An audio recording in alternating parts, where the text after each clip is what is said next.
Standard historical analysis treats modern conflict as a sequence of political failures or ideological clashes. This focus on individual actors fails to explain why these conflicts consistently persist long after their initial goals are met. To find a more accurate model, we must look to the physical definition of strain, the distortion of a structure away from its equilibrium. In a social system, this distortion manifests as economic inequality, demographic pressure, and technological asymmetry. Within the Brain Kinematics Model, war acts as a civilization-scale redistribution mechanism. It is the predictable outcome when internal tension exceeds capacity for balance. Once reaching its breaking point, the system seeks a violent discharge pathway, releasing that stored systemic energy. Analyzing war as a mechanical discharge changes how we identify its true causes, and how we identify those who extract value from the flow of that energy.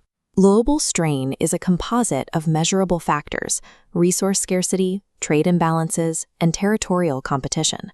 Historically, conflict was a temporary event used to reset these imbalances. Today, it has evolved into a self-reinforcing economic ecosystem.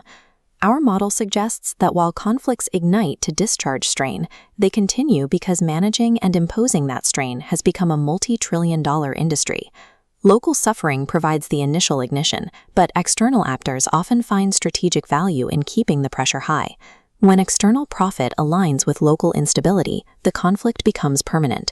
To understand the motion of 21st century warfare, we must look past the speeches of the combatants and analyze the balance sheets of the managers.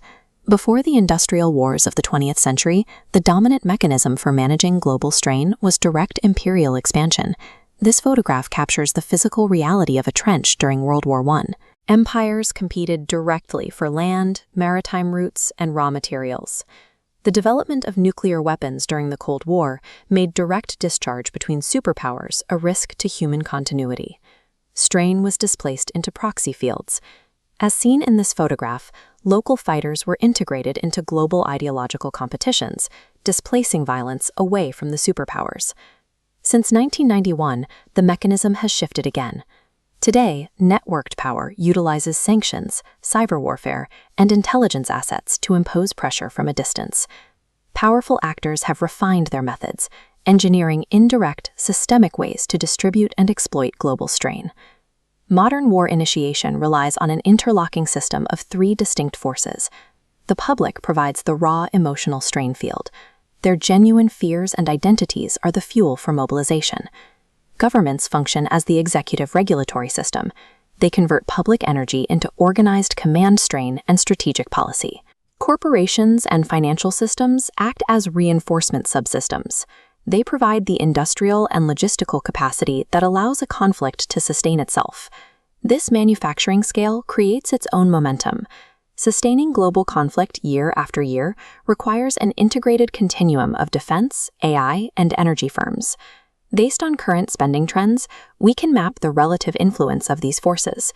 While the public provides the initial narrative, the actual weight of the conflict is distributed between state strategy and corporate financial imperatives. In this industrial ecosystem, the strategic objectives of the state are reinforced by the material benefits of continuation. The kinematics of war change when a conflict stops being a discharge mechanism and becomes a tool to deliberately impose new strain on a rival. A standard conflict progression moves from onset and escalation to a climax, followed by exhaustion and a reset to balance. Modern wars bypass this resolution phase because the stated ideological goals are frequently secondary to the strategic value of the conflict itself. Conflicts conclude only when the systemic cost of the war outweighs the benefit of keeping it active. These benefits include strategic leverage, resource access, and long-term contracts. In this framework, a forever war is a period where the conflict's benefit remains artificially heavy for external actors, regardless of the local human cost. We can test this model by contrasting public narratives with the material outcomes of recent regional conflicts. This image from the Iraq War highlights the material layer of the conflict. While the public debate focused on security and democracy, the underlying dynamics were tied to oil systems and reconstruction contracts. A review of U.S. contracts in the region reveals that at least $138 billion were awarded to private contractors, with over $70 billion going to the top 10 firms alone. In Libya and Syria, humanitarian and anti-terrorist narratives provided the public justification. Here, a protester expresses hope for integration into a free world. The actual material results were fragmented militia economies and a collapse of national exports. Syrian exports fell from $18.4 billion to $1.8 billion over a decade.